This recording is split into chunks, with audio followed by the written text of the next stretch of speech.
to Swarm the 402. Welcome to the Nebraska Hawkeyes. These guys are brave. They're Hawkeyes, living in enemy territory. Listen, these guys are way past their prime, but they're still Hawkeyes. They're spreading the Hawkeye hype to all of Nebraska.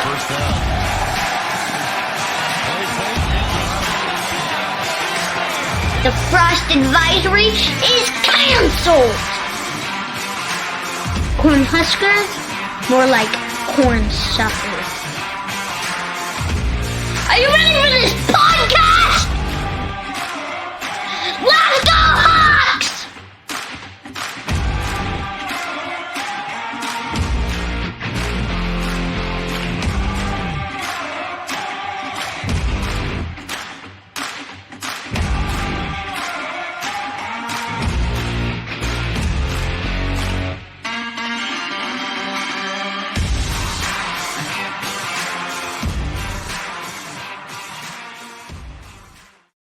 All right, welcome back to the Nebraska Hawks Nest, your Hawkeye oasis located in a Nebraska desert. We are excited today to have Iowa Hawkeye women's basketball star Monika Czinano here today. Monika, how's it going? It's going good. Happy to be here. Thank you for having me. I think, Jerry, this might be the earliest interview we've ever done. Oh, I know. I'm telling I got one cup of coffee down. I need another one here. I'm so sorry for joining you. Well, that's we gotta be up anyway. Monika's an early riser, so she's like waking us, getting us up early for this interview. That's good. Get us started off the right way. Well, the one good thing about it though is the Iowa women's basketball team. We always have a lot of fun interviewing you guys, so it's something good to help us get up for this interview. So thank you for joining us. Thank you. So anybody that follows this podcast, watches these interviews, knows that Jerry and I, the Iowa women's basketball program, has a real special place in our heart. We're huge fans of the program, of the personalities, the family atmosphere, the great coaches that you guys have. But we want to start out at the very beginning, Monika. Now, coming out of Watertown, Minnesota, you grew up like a stone's throw from the barn there in Minnesota, the University of Minnesota. And it's no secret that your sister is there right now, but we want to talk about you first. How difficult was it for you to say no to Minnesota, come to Iowa, and what type of backlash, if any, did you get? Well, it's kind of interesting. At the time that I was kind of in my recruitment period, Lindsey Whalen obviously wasn't the coach. And there was kind of a thing that Minnesotans were like getting recruited kind of understood, and that was that Minnesota didn't really recruit Minnesota kids at that time with that coaching staff. I think they might have had one or two kids on the staff total, so it wasn't really a shock that I didn't get recruited by them. Not many people did. I think it's super awesome that the coaching staff now, like my sister's there, almost their whole recruiting class is Minnesota kids. It's really nice to see them all stay there, but yeah, it wasn't really kind of an option for me. But I honestly think that if I would have had a Minnesota offer and an Iowa offer, I still would be where I am. I kind of at that point in my life was like, I have to get as far away from home as I can. And so obviously one comes to Iowa when they want to get as far away from home as they can. So yeah, that was kind of a weird period. Recruitment just feels like a fever dream, but yeah, it was interesting to say the least. Yeah. So, Monika, I got a two-part question, actually. The first one is, let's clarify and get out of the way. Adam and I had to ask you, but for all the Hawkeye fans, the media, and everybody out there, tell us the proper pronunciation of your last name.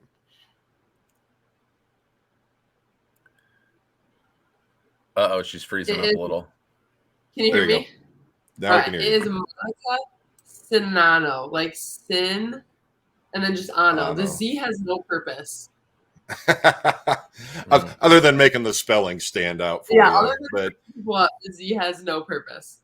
Yeah, well, as we were saying, it's kind of got a little bit of a Kirk Ferentz theme going because everybody mispronounce his name. It took 20 years, I think, for everybody to get on board. So we want to make sure we get that clarified so that we all get on board here. But going back to your sister, then Maggie, who plays for Minnesota, you guys, from what we read in our research, you guys had a pretty competitive upbringing in your game. Talk to us a little bit more about you and Maggie and your relationship growing up versus how it is now while she's at Minnesota. Oh yeah, growing up, I'm sure everybody wants me to be like, oh, we've all like been close, had this nice little competitive. No, I was mean. I was, I was a mean older sibling. Like I was just that demanding, like just all in your face older sibling. I'm like the opposite. I mellowed out in high school. It was the weirdest transition, but I think the best thing that has ever happened to us is that Maggie's a guard and I'm a post, because if we both played the same position, it would have been brutal. But I think, like, despite it all, growing up, Minnesota, you can play up. So, like, I played varsity in 8th grade. She played up in 8th grade. So I got to play with her a little bit when I was a junior and a senior. And at first, it was just like I would always yell at her. Like, it was, I'm not who I am today, but it was just kind of an amazing experience looking back at it, though, because how often do people get to play with and against their siblings? Like, it's crazy. Yeah, my favorite quote I read, Adam, was it said the article I read said they had one full season together when Monika was a senior, Maggie was a freshman. There was one game where Maggie scored more points. Best game of my life, she said. I remember it too. After the game, Maggie just and we never really talked about scores like that. It just wasn't really a thing in our family. It was just, as long as you're having fun, do it. And Maggie just came over after the game and was just like, "How many points did you have?" And I was just like, "Oh, I don't know, Maggie." And just had to read me the score. Like, she knew right away. One game, and I'll never live it down. You know what's funny? My youngest sister actually broke both of our scoring records at Watertown this past year, and she called me. You guys really aren't that good. Like, I looked at your guys' records at Watertown. She's the best one, I guess. Jerry, that makes me feel a lot better to hear her talk about that relationship with her sister, because it's the same way with my kids. My daughter is the middle, and then my oldest son, she just is like borderline, like not abusive, but she bullies him and she's on him and just lets him have it and is really rough on him. And I know she loves him. And I always tell her, I'm like, one of these days when you get older, you're going to have a lot of guilt and you're going to regret how mean you were to him, because he just sits there and takes it. And he's so patient with her and just adores her. And she has zero patience for him at all. Yes, that was me. But now that we're older and she's kind of living kind of the same process, I would say, around kind of what I went through, we've gotten so much closer. It's actually insane. She'll call me and kind of, it's fun. We can do like scouting reports with each other that are like different teams. We'll call each other and talk about it. But yeah, growing up, for sure, it was so nice that she was a guard and I was a post, because we could never be compared to one another. We never had that kind of pressure on us. We were just kind of allowed to kind of develop as we wanted to. Yeah. How crazy is that in the women's game, though? Because you're listed at 6'3", and your sister's listed at 6 foot, and you're a post player, and she's a guard. I think a lot of us get into the mindset of the men's game where there might be a 6 to 8 inch difference between the post and the guard. And I mean, there's only a couple 2 to 3 inches difference is all it takes. I mean, how are your ball handling skills? Could you have taken on that guard role or? No, I love to like shoot threes in practice and every once get a half court and just go the whole distance. And everybody is just like holding their breath the whole time. But my AAU coach made me do ball handling for a little bit. So it's not awful. It's not good. Coach Jay would not be happy if I did any of that, but it is kind of weird. I think the whole time we were growing up, we just knew, given my demeanor, my like big, tough demeanor, that I was going to be the one hitting people and Maggie was going to be the one shooting outside. But yeah, it is kind of crazy, honestly. Sometimes even you have guards that are like 6'2", and I'm like an inch taller than them. I'm like, what are we doing here? But yeah, I think it's all to do with kind of your mentality growing up and kind of your body style. because there's absolutely no way you're going to catch me on the 3-point line doing all those dribbles and all that fancy stuff. That is just not who I am.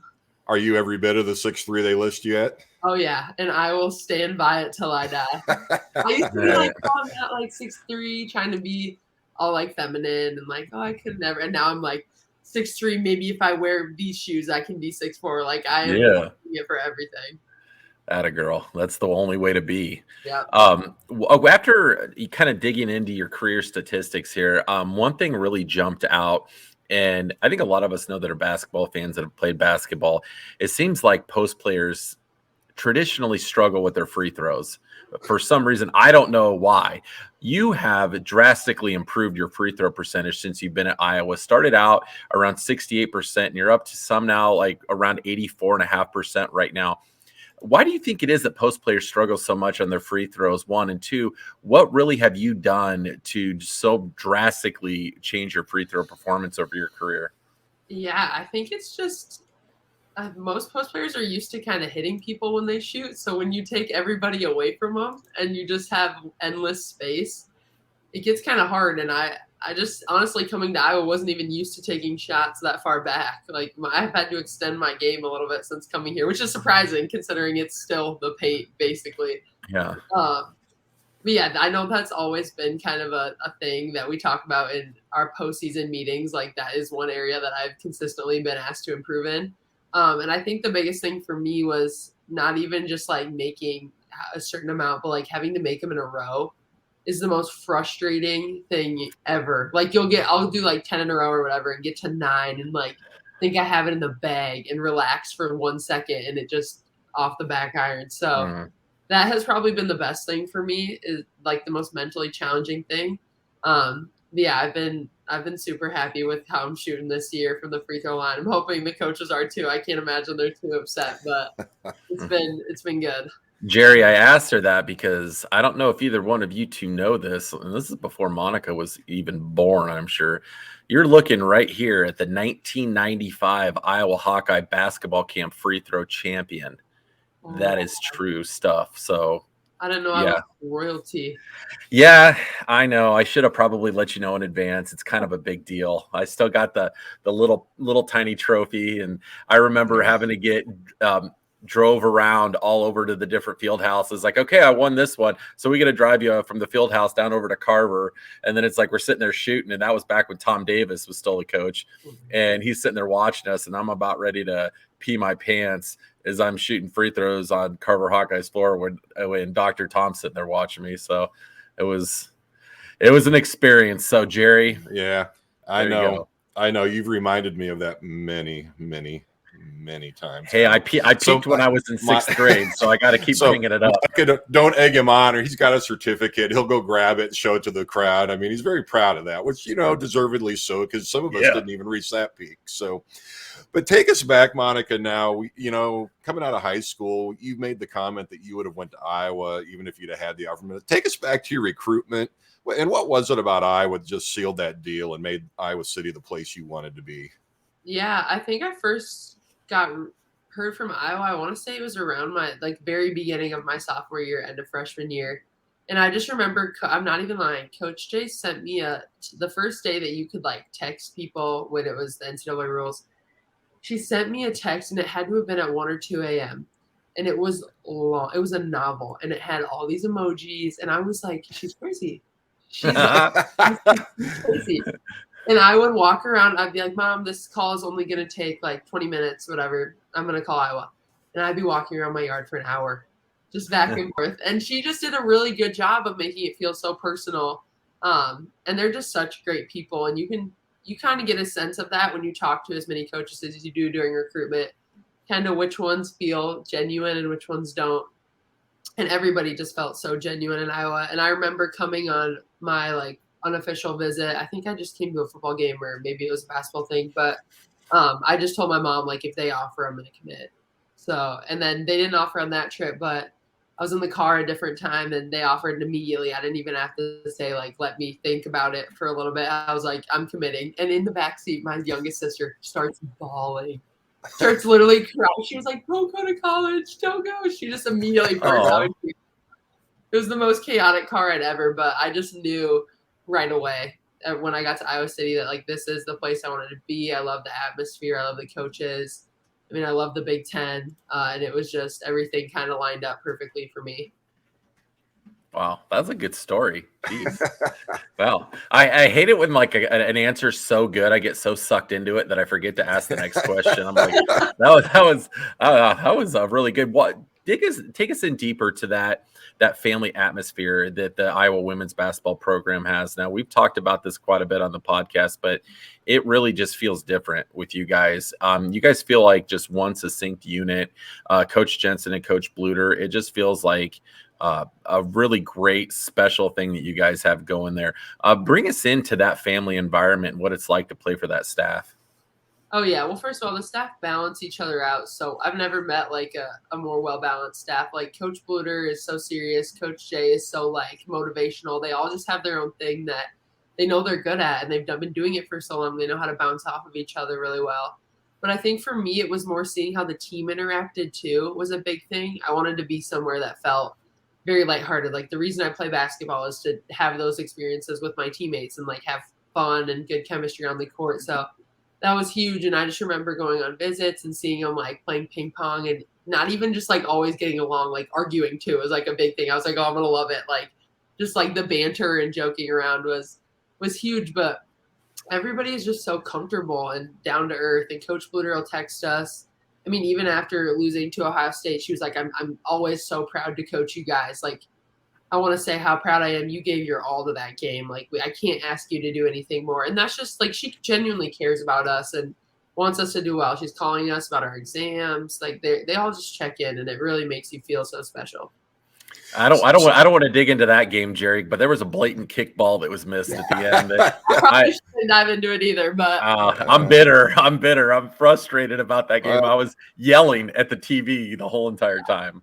Well, it seems like Caitlin was getting mugged enough that, they might not have called the foul, but maybe there should have been some law enforcement off the coming off the court that should have been there as far as some assault charges or something. But well, we won't get into that right now. So Monika, you come into Iowa then, and you get into that locker room, and you've got names like Gustafson, Kathleen Doyle, Mackenzie Meyer.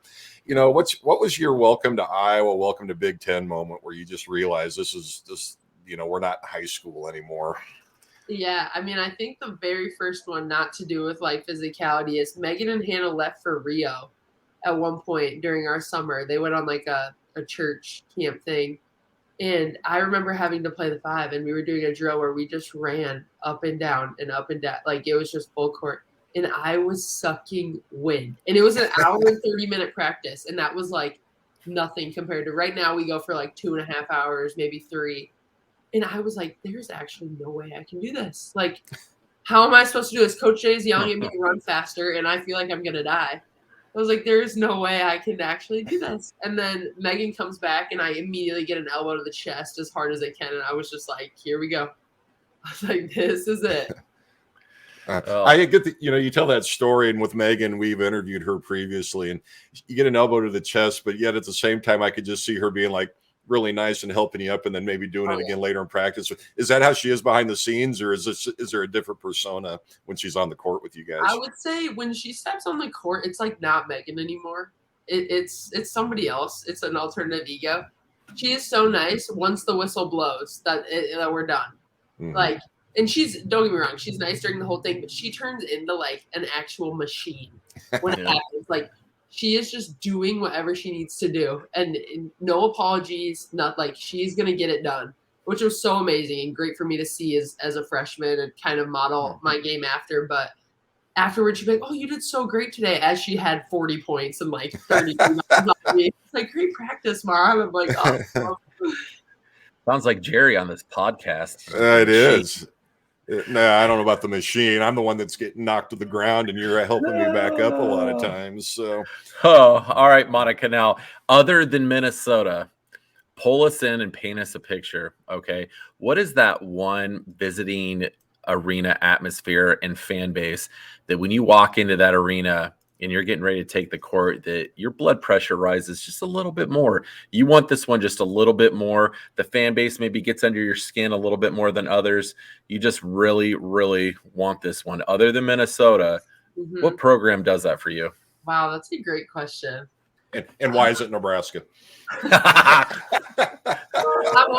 would honestly go kind of between Nebraska and Maryland, honestly. Like Maryland, just because of the prestige the program has in the women's game and how everybody always thinks that they're going to be the ones to win it every year. And that just really gets under all of our skins, I think, and we just want it so much more. But also Nebraska, I mean, I didn't even know how the Iowa-Nebraska rivalry was until I got here.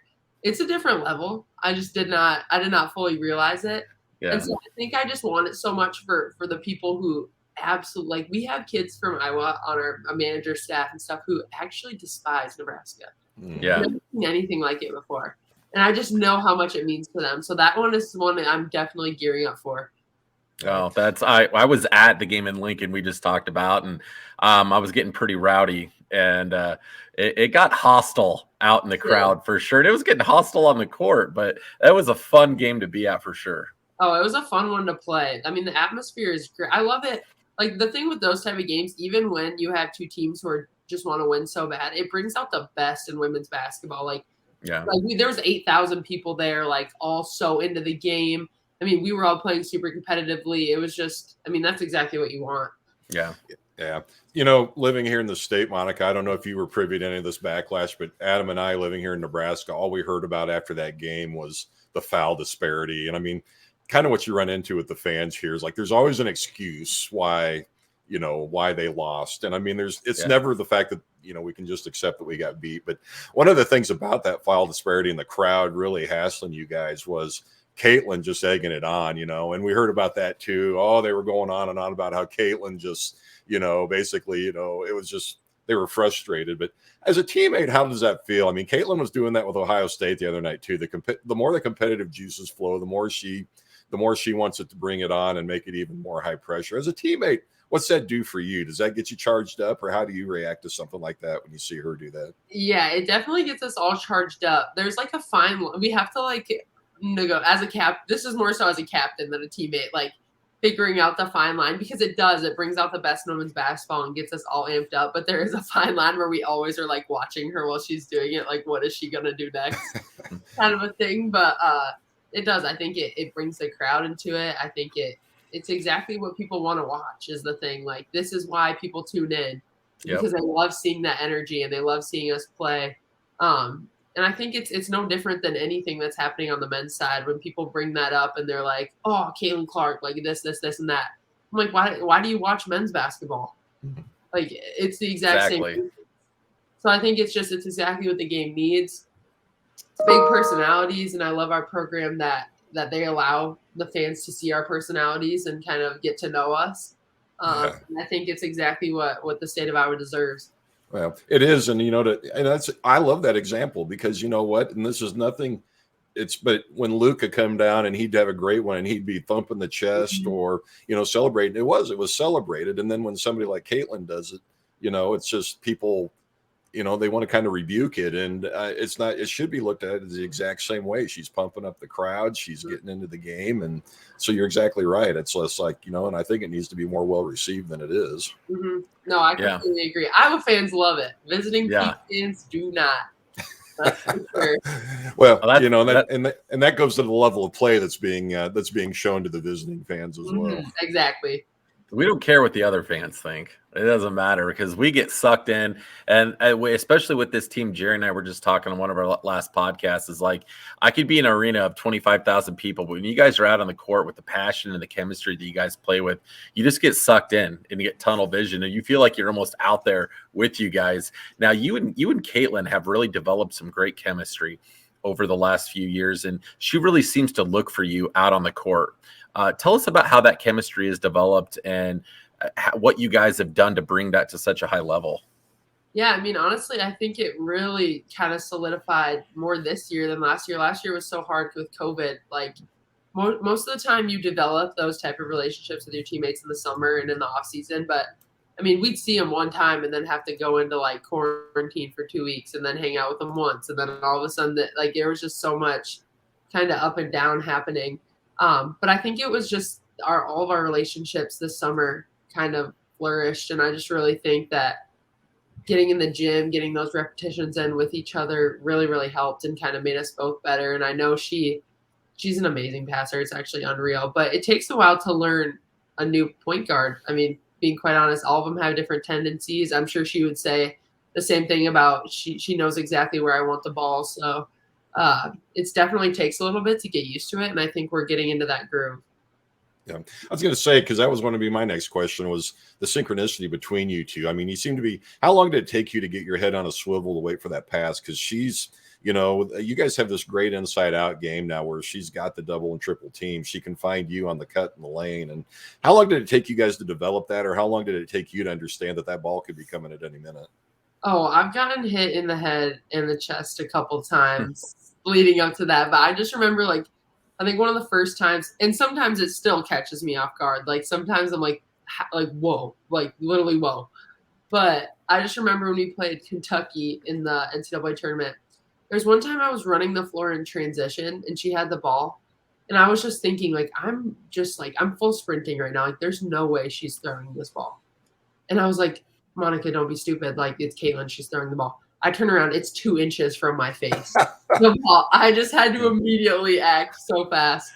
And that was kind of, I think that was the moment where I figured it out a little bit more. And I kind of could get inside of her head and figure out what she was thinking and when she was going to throw it. But I did make it, thank God. But that was kind of a moment where I was like, oh my gosh. Right. If the basketball thing doesn't work out, maybe you talk to Kirk about being a GA and teaching the wide receivers, because be ready for that pass. It may be right there. Now, I'm totally messed up on everybody's eligibility right now with the COVID and everything like that. Monika, do you have another year, or is this for sure your final year? I have another one. I'm kind of contemplating what my next steps are, but I do have one that is in the back pocket if I need to use it. Okay. All right. Well, Jerry and I will leave our opinions out. I think you know what that is. Just whatever you decide, we wish you the best in whatever you decide to do. Thank you very much. Are you hearing anything back, Monika, as far as other aspects of your game to work on? And I guess part B to that question would be how much would you consider possibly overseas even as an option versus the WNBA based on what you're hearing back?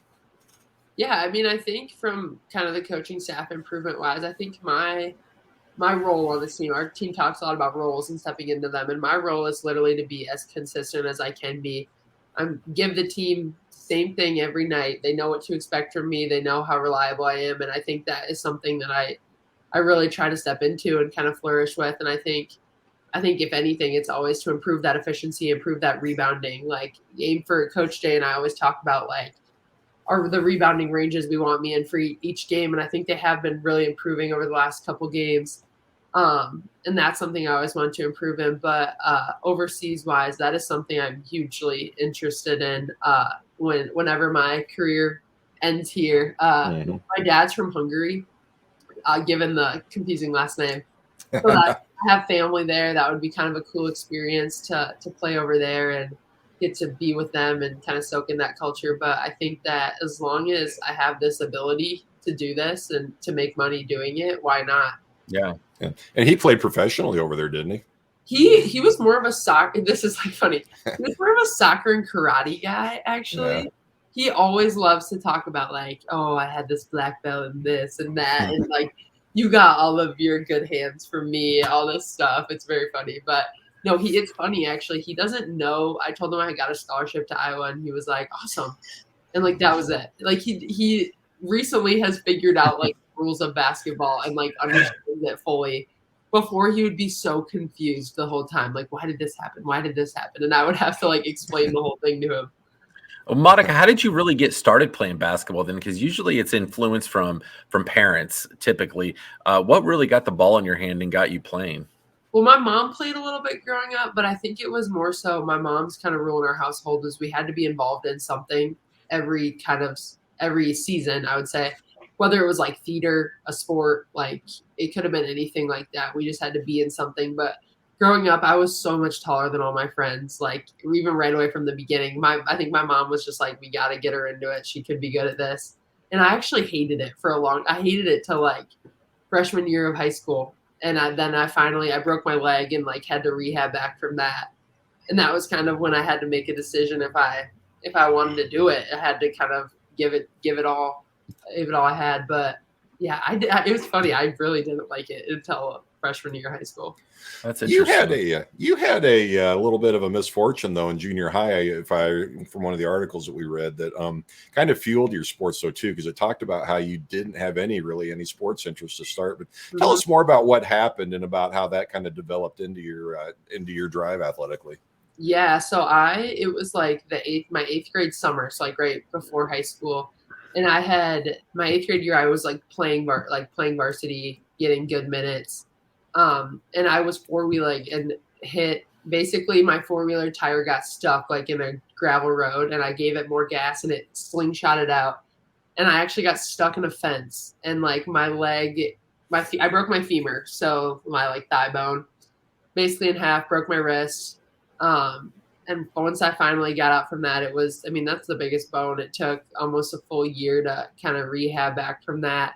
And I just remember like this is so dramatic of me, but like laying down in the field, I was like, Mom, will I ever play basketball again? And she was just like so confused because she didn't think I liked it. And that was kind of realizing that was something I wanted to do. And I had to work really hard for it. I joined the swim team because of it, because that was the only thing I could do rehab wise. I couldn't do volleyball anymore.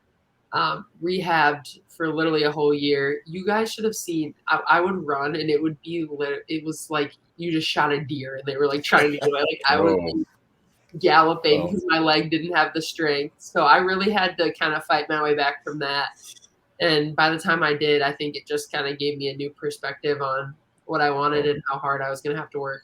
One report on the swimming note, one report said that one leg was so much stronger than the other, you kept running into the sideline divider when you were swimming. Is that true? Or? Yeah, I eventually had to like stop kicking, which is not what you're supposed to do at all. Right. Well, I would do so my upper body got so strong because I would I would literally be bouncing off of everything.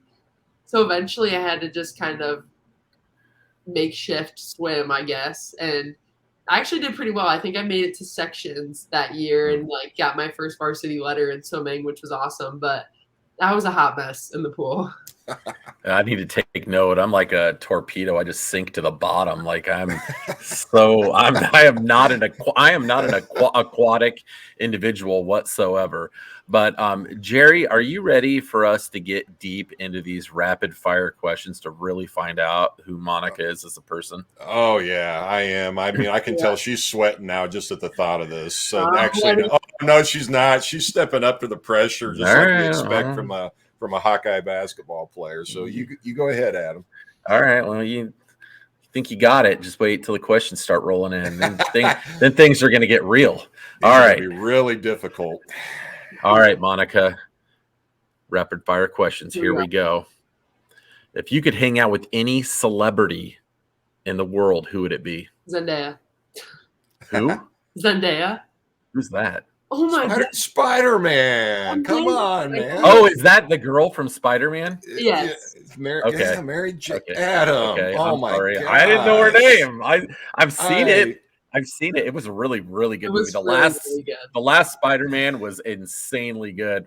Gonna be honest, I got a little emotional. It was real good. Really, really good. Awesome singing voice too. Wasn't Greatest Showman maybe? Oh yeah, it was. Yeah. I like watched half that video and I was like, I can't listen to it anymore. I was like, okay, all right. I didn't know her name, but I know who you're talking about now.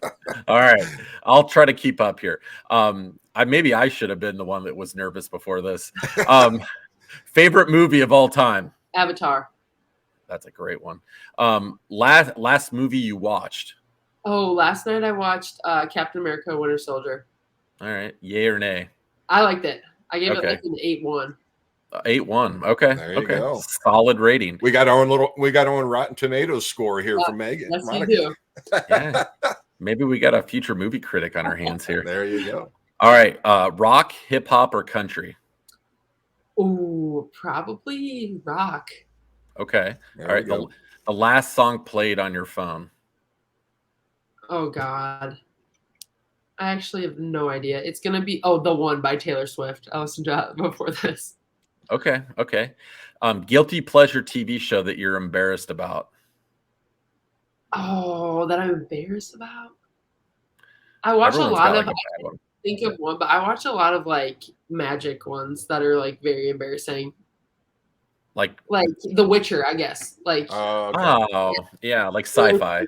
yeah, there's like magic and stuff happening. Oh, that's not bad. I've heard Witcher's good. It is really good, actually. Okay. Your favorite basketball player that you looked up to as a kid?